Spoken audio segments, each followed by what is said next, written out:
Hi guys, my name is Marsh Naidu and I blog at raisingkillen.org where we curate resources for parents raising children with developmental delays and/or disabilities. In today's episode number 52, we talk with Penny Johnson from the Tennessee Center for Decision Making Support. Penny has some insightful information for us.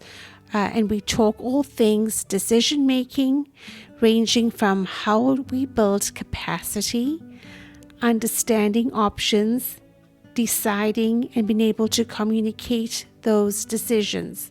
She also gives us a brief overview of able accounts, the difference between power of attorney and durable power of attorney, as well as just a little bit on a special needs trust. The information provided on this podcast is purely informational only. To make better decisions, look at this following resource. That's TennesseeDecisionMaking.org. This episode is sponsored by Green Mountain Sports Services in Vermont.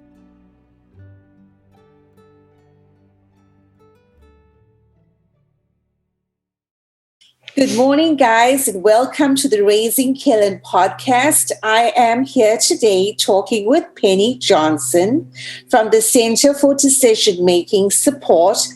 Welcome and good morning, Penny. Good morning, Marsh. Thank you so much for letting me come here today and share the information about the center. We're excited to be able to participate. Thank you, Penny. Penny, what actually is the program about? Okay. Well, the Center for Decision Making Support is a virtual resource center, which means we don't have a building. It's not someplace you can go to, but it's a website that is also supported with staff, such as myself, to guide families through the information, to understand what it is, how to use the resource in the website, and how to get the help they need. Non-bias information regarding decision-making supports, which is those things such as a conservatorship, a power of attorney, healthcare directive, special needs trust, able account, those types of supports that people need when they're thinking about planning for their loved one with a disability.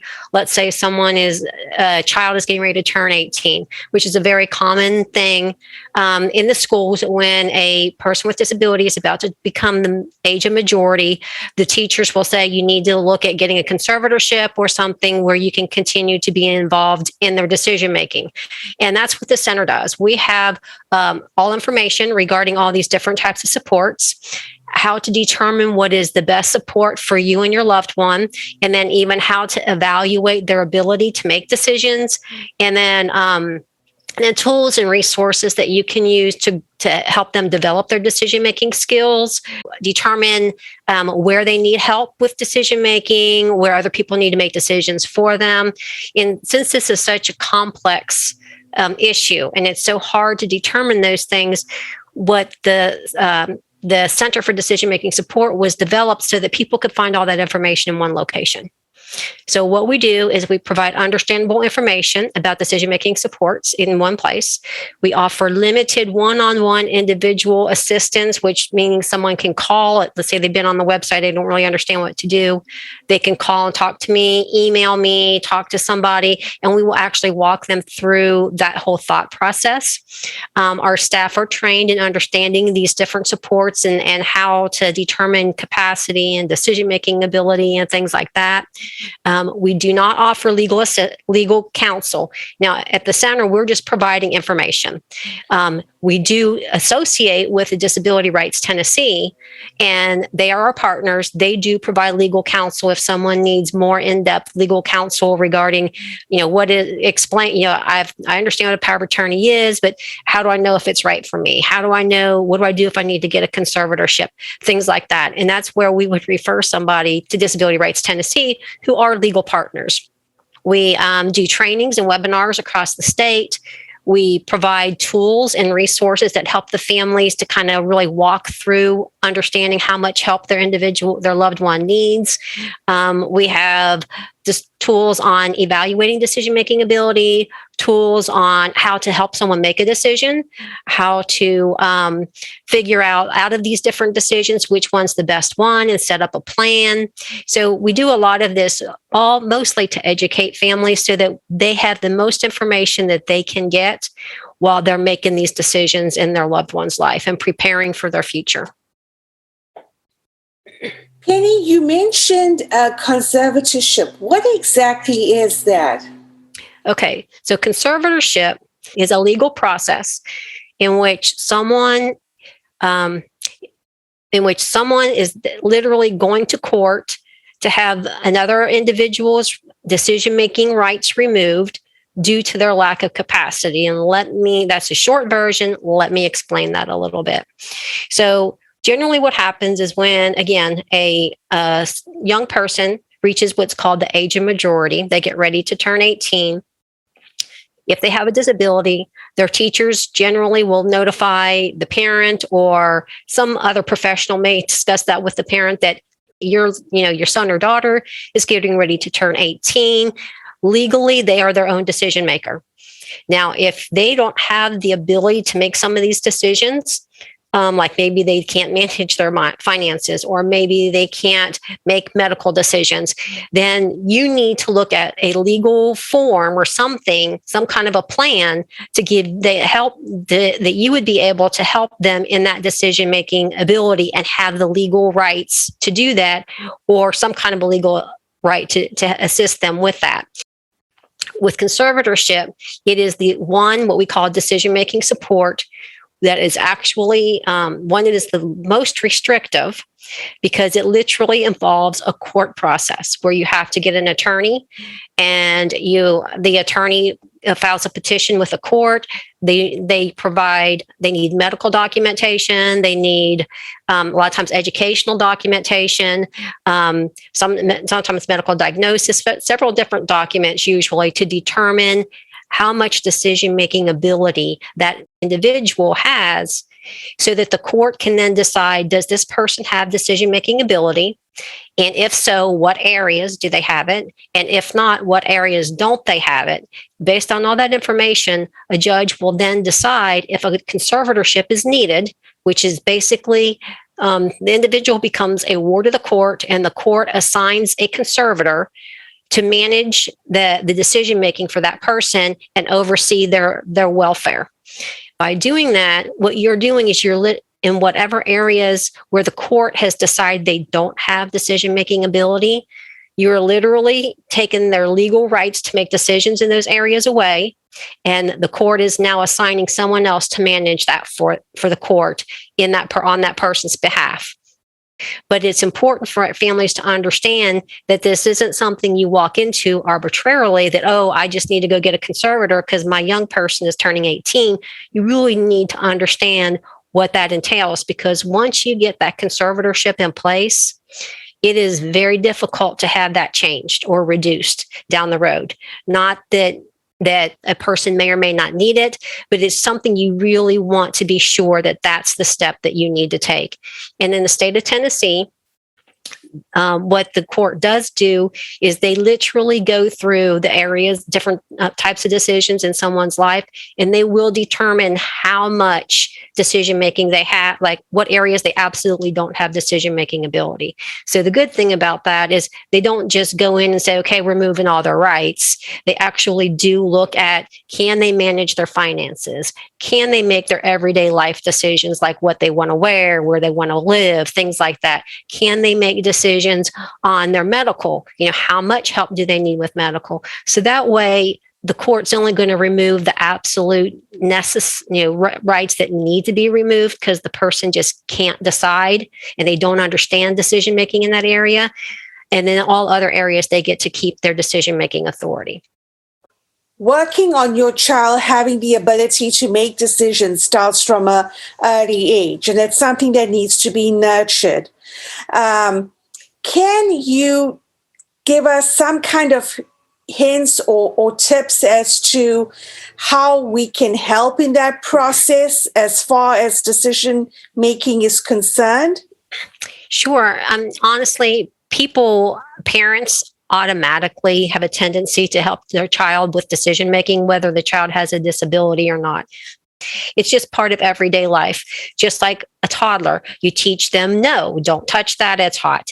As they start, you teach them their colors, you teach them how to put things together and do things. That's all part of teaching them how to formulate ideas or how to process. As they start to enter school, then you start teaching them maybe how to get dressed. How to pick this outfit or match that outfit. Those are, though they seem like very simplistic things, those are decisions that you're teaching them options. You're teaching them how to really think about it.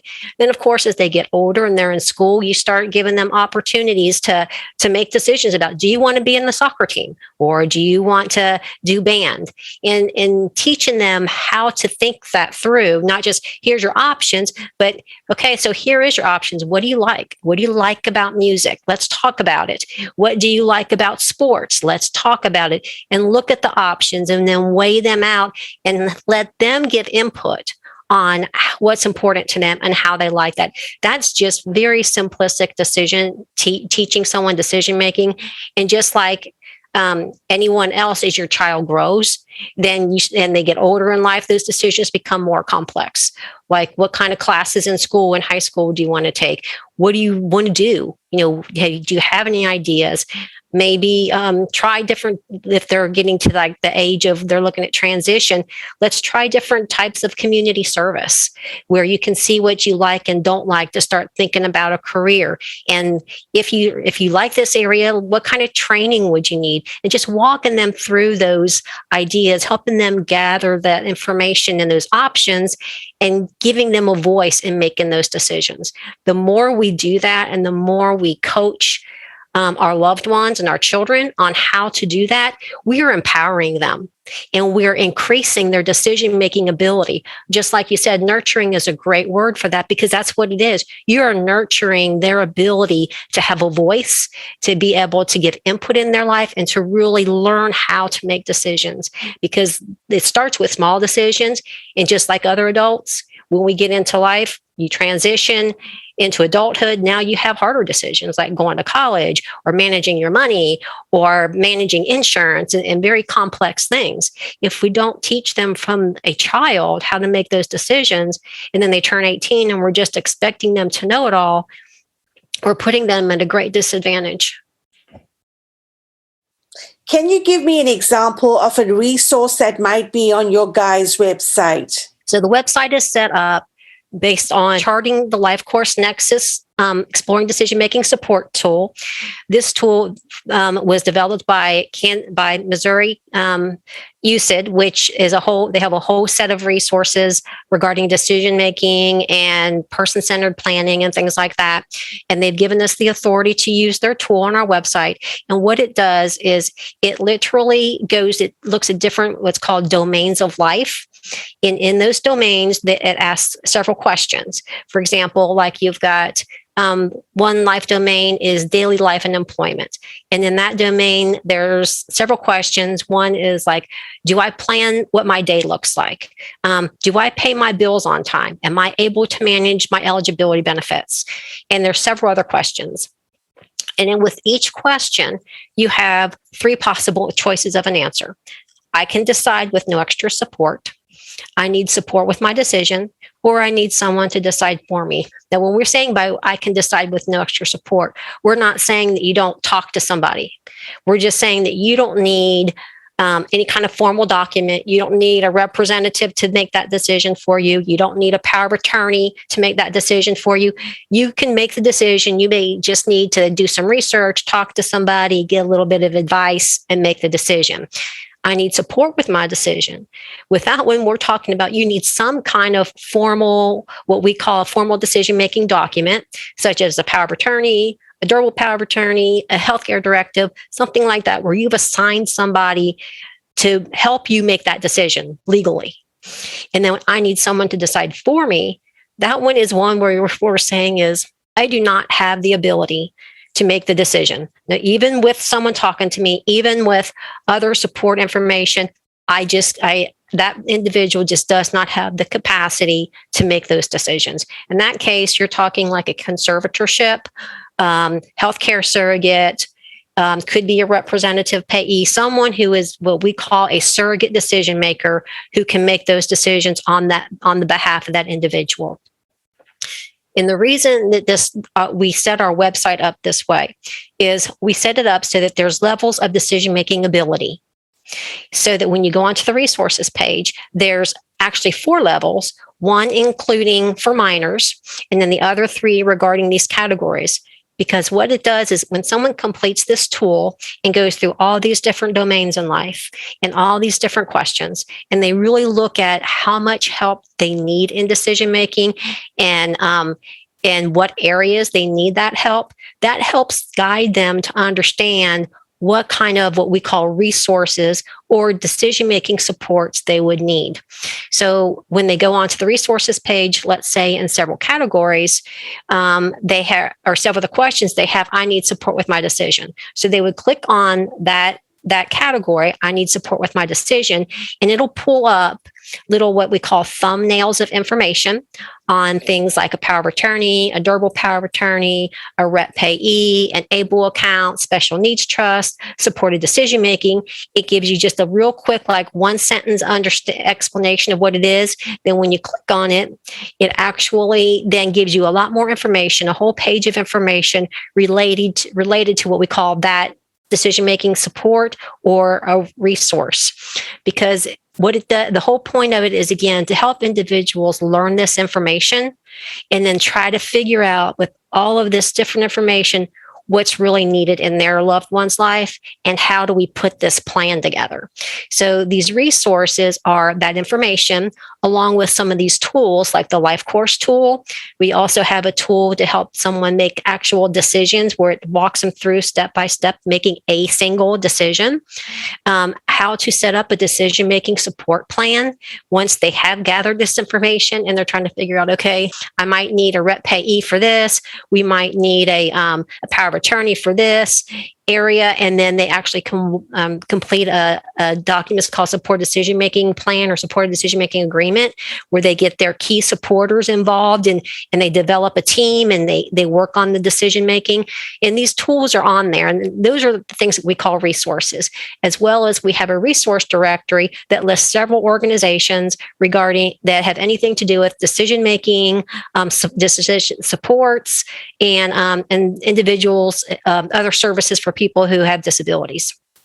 It's always wise to have a backup. So how is that decision made? Like, for example, in the case of a parent's death, how does conservatorship get transferred? That's something we really encourage as we're talking to families at any stage. If we're talking, the very transition stage of when they're turning 18, or maybe they're in their 20s or their 40s and parents really hadn't thought about the future. We always try to encourage them to really think about that, because we have had times where the conservator is no longer available, that they got a conservatorship and they didn't plan for that. And now you've got this individual and there's no conservator in place.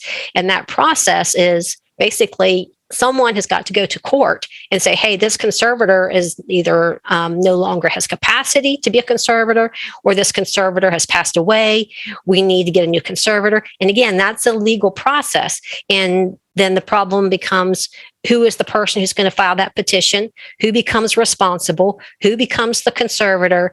At that point, it's a lot more difficult to get a conservatorship put in place. Now it's done and the courts do it all over the state, but it's so much easier if that parent, when they're setting up a conservatorship, starts thinking about that. Even they could, sometimes they will even set one up. It's like they're, depending on the age of their child, they might have another an aunt or an uncle, or they might have an older sibling that they would trust, that would be a co-conservator or an alternate conservator.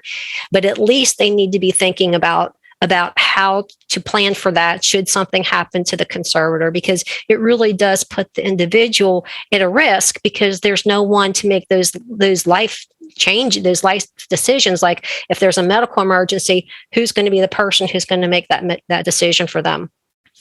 information is often absorbed best when it's given out in short bursts. So if I could ask you briefly, Penny, just to give us a 2 or 3 liner about what is an ABLE account. Okay. An ABLE account is a savings program. It's a federal program. Most every state has it. It enables families to put money aside for their loved one with a disability up to in the state of Tennessee, up to $100,000 over the course of their lifetime. They can have that much kept in their account, and it will not affect their Social Security or other financial benefits that they receive. It allows them to keep a large sum in there that can be used for medical, financial, or housing, school, pretty much almost any kind of need that they would have. So it's a great way for parents to kind of have like a savings account for their loved one with a disability. And then that way that'll be available for them as they become an adult or elderly. The difference between a power of attorney and durable power of attorney. Okay. They're both almost the same and can be used for almost either way. A power of attorney and a durable power of attorney both can be used as a decision maker for finances, medical decisions, or pretty much everyday decisions, depending on what it is that person needs help with. First of all, in order for someone to be able to use a durable power of attorney or a power of attorney, they have to have what's called decision-making capacity. That means they understand that there's a decision to be made. They are able to see options in the decision, be able to understand those options, based on the options, be able to decide which is the option they want to take, and be able to communicate that to somebody. That's the decision-making capacity. To have a power of attorney or durable power of attorney, that individual has to be able to say, I'm trusting this person to make decisions for me on my behalf.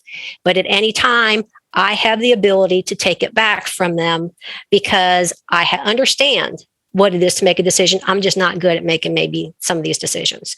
The main difference between the two is with a power of attorney, that power of attorney ends either when the individual cancels it or when they get to the point where they no longer have decision-making ability. Like, let's say they become incapacitated, that power of attorney dies. A durable power of attorney, however, they again have to have the ability to go into that saying, I'm giving someone this decision-making ability. But should something happen to them that they become incapacitated and they can't make decisions for themselves anymore, the durable power of attorney will continue. Penny, are there any processes like that you think you would want to educate parents on? We taught power of attorney, ABLE accounts. Is there anything else out there? There are other things that are important, like a special needs trust, which are very helpful. It's another way of putting money aside for your loved one for their needs. Special needs trusts are a lot more complex. They do require having an attorney set it up and a trustee to manage it. We recommend when people are looking at financial planning, like an ABLE account, special needs trust, long-term planning for their loved one with a disability, we really recommend that someone contact an attorney who is specialized in those areas, because there's different types of special needs trusts, and you need to know how to set one. Have to be set up, like I said, by an attorney, but you need to know what's the best kind, how it works, who's going to manage it, and how that can also relate or work with ABLE account if you choose both. So they're really kind of complex. Another thing that's important to think about is what's called a healthcare directive or healthcare agent. And that's when you're looking at end of life decisions, like someone has some kind of a situation where they become incapacitated, and it's a matter of, do we keep them on life support, or how much do we resuscitate and things like that. They call them a living will as well, but in the state of Tennessee we have healthcare directives, and that's when that person has to have capacity, and they discuss with whoever it is that they're going to entrust to make those decisions for them. And they literally go through this directive and discuss, do I want to be resuscitated if something happens to me? Would I want a trachea tube? Would I want, to be on life support? And then based on them completing that form with someone, again, who is trained in completing that form and getting it all signed and authorized, that is kind of like the plan for that person should a crisis occur when you're talking about end of life healthcare decisions. Well, Penny, I thank you for your time. I mean, you just basically put out the information that parents can then go ahead and source. But I think the number one step would be to hop onto your guys' website to check that out. Would you mind giving us the address? Sure. It's tndecisionmaking.org. That's tndecisionmaking.org. Penny, thank you so much. Okay, you have an awesome day. Thank you. You too. I appreciate being here. I would like to thank Penny Johnson for joining us today. And guys, when you can, please check out TennesseeDecisionMaking.org, which is a collaboration between three resources. That's the ARC Tennessee, Tennessee's Council on Developmental Disabilities, and the Disability Rights Tennessee. Until we see you guys the next time, remember, as always, get to the top of your mountain. This is Marsh Naidu signing off.